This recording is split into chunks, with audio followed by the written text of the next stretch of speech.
La psicología científica y sus sistemas teóricos, el podcast. A lo largo de este módulo hemos tenido el panorama general del marco histórico, teórico y conceptual de la psicología científica y sus principales sistemas teóricos. En esta actividad final haremos un breve recuento por esas escuelas, quiénes fueron sus precursores, los postulados más representativos, así como la aplicación de sus aportes teóricos en nuestra vida cotidiana. Mi nombre es Omar Vázquez Galván y te invito a que me acompañes a reflexionar sobre los 3 ejes teóricos y las 4 escuelas de pensamiento que más han contribuido a la consolidación de la psicología como ciencia moderna. Comenzamos. Primeras aproximaciones a la psicología: estructuralismo y psicofisiología. Precursores: Wilhelm Wundt, quien estableció el primer laboratorio formal de psicología en Leipzig, Alemania, para 1879. George Elias Müller, mejor conocido por su teoría de la interferencia retroactiva como método para explicar el olvido. Edward Titchener, quien junto a Wundt fue el fundador de la psicología estructuralista que se centraba en el análisis de los procesos mentales a través de la introspección. Postulados: la explicación de los procesos más complejos de la mente debe llevarse a cabo a través del análisis en procesos más simples. Su campo de estudio son las ideas, sentimientos e imágenes que se dan simultáneamente en el espíritu del sujeto y el contenido de la conciencia en un momento determinado. Trabaja con métodos fundamentales como la experimentación y prioriza el método de la introspección. El estructuralismo en la vida cotidiana.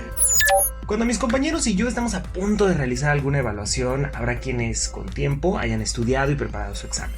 Pero también habremos quienes, por cuestiones laborales, apenas si le dimos un repaso a nuestros apuntes. Entonces, a pesar de que todos estamos en el mismo lugar, esos 30 minutos que tenemos para terminar el examen serán percibidos de manera muy distinta en ambos bandos. A este tiempo, el estructuralismo lo llama experiencia mediata, la cual está matizada por contenidos de la mente, como nuestras motivaciones, emociones o asociaciones previas. Así, el estado psíquico de quienes no preparamos el examen será de estrés, mientras que nuestros compañeros tendrán una sensación de satisfacción antes, durante y después de su evaluación. Ni hablar, suerte a todos. Funcionalismo. Precursores: William James. Él considera que la conciencia tiene como principal objetivo o función elegir la conducta de manera que nos permita la supervivencia y la mejor adaptación posible. John Dewey consideraba la educación y el aprendizaje como elementos clave para el ser humano y su desarrollo. Edward Lee Thorndike, quien elaboró una teoría a la que denominó conexionismo, en la que mantiene la idea de conciencia aunque sin perder de vista la importancia del entorno y el carácter práctico. Postulados: el funcionalismo proponía que en vez de analizar el qué y el cómo, debía estudiarse la función o sentido que tiene la psique y los procesos mentales. Por tanto, el estudio de la mente humana se realiza a partir de elementos básicos o átomos que la conforman. Sin embargo, tales elementos no existen, dado que la psique es algo fluido y dinámico que no puede ser dividida ni detenida. El funcionalismo en la vida cotidiana. Cuando yo inicié a trabajar en la plataforma de Soayed, debo reconocer que era intimidante y me estresaba mucho debido a lo complicado que me resultaba. Sin embargo, con el paso de los días y la constante repetición de mi conducta académica, me volví más rápido y más eficiente en mis tareas. A decir del funcionalismo, mi conducta y procesos mentales me ayudaron a adaptarme y funcionar en el medio con base en la necesidad que presentaba inicialmente. En otras palabras, sobreviví exitosamente a mi primer semestre. Psicología de la Gestalt.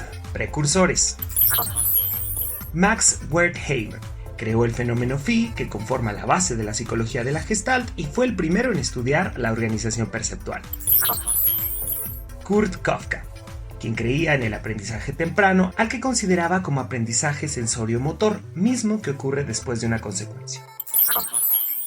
Wolfgang Köhler, quien describió el aprendizaje por insight y llegó a dirigir la Asociación Americana de Psicología.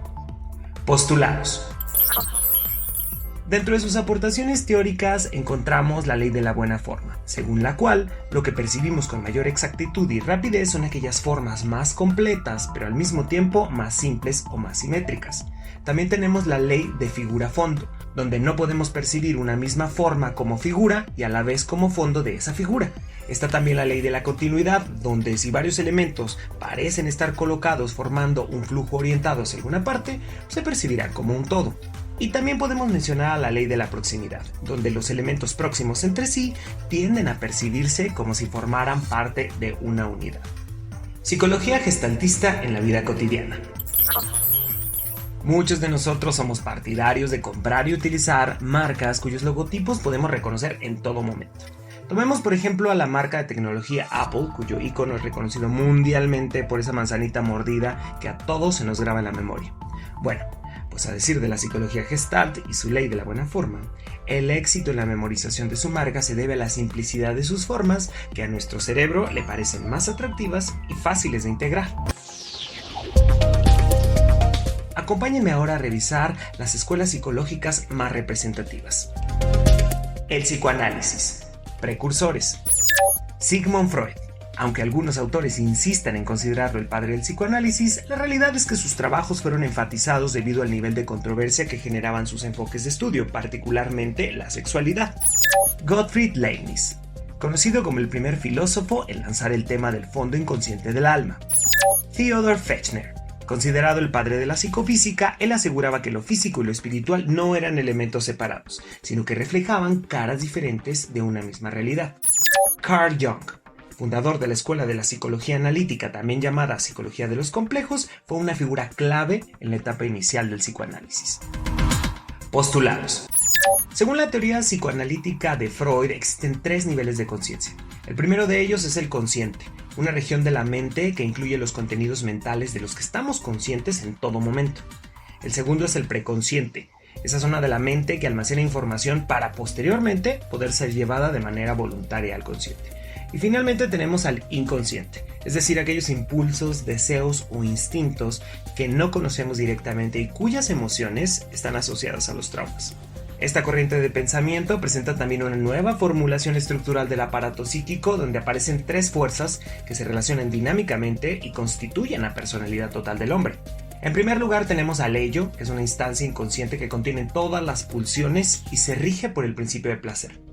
En segundo lugar tenemos al yo o ego y es la parte ejecutiva de la personalidad y la que le permite al individuo adaptarse a las exigencias del mundo exterior.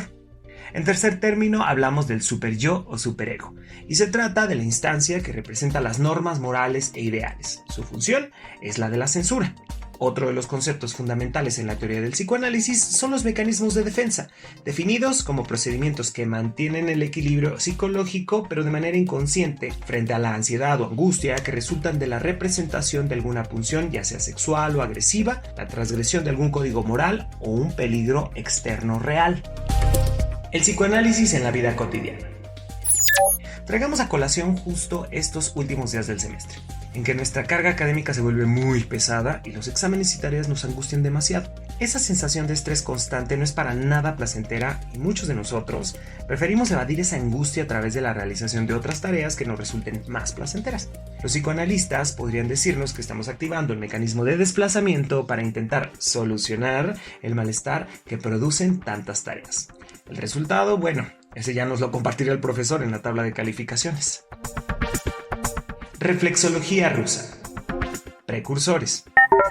Iván Sechin creía que el sistema nervioso era una máquina especializada en la transformación de la energía y que el pensamiento se reduce a las sensaciones generadas por estímulos físicos.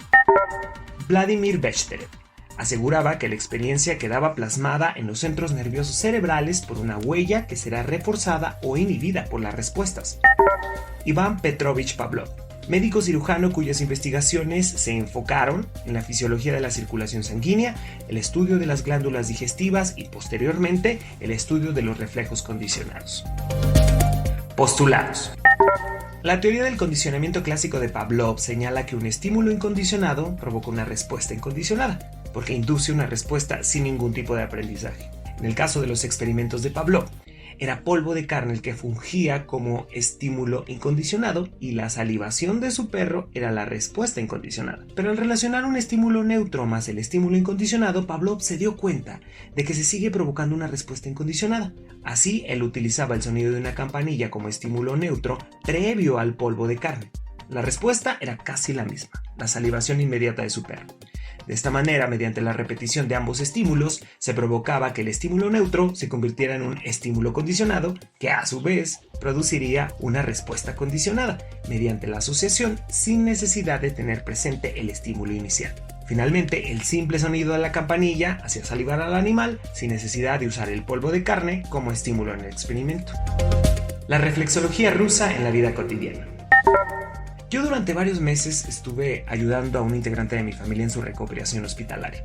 Desafortunadamente la evolución de su padecimiento no era como se esperaba y los días de recuperación se convirtieron en meses. Durante ese tiempo mi familia y yo estuvimos al pie del cañón día y noche en el hospital, incluso dormíamos ahí. Hoy en día el simple olor a medicamento o material quirúrgico nos trae recuerdos vívidos e incluso algún grado de angustia relacionada directamente con el tiempo en que estuvimos expuestos a los estímulos propios de una sala de hospital.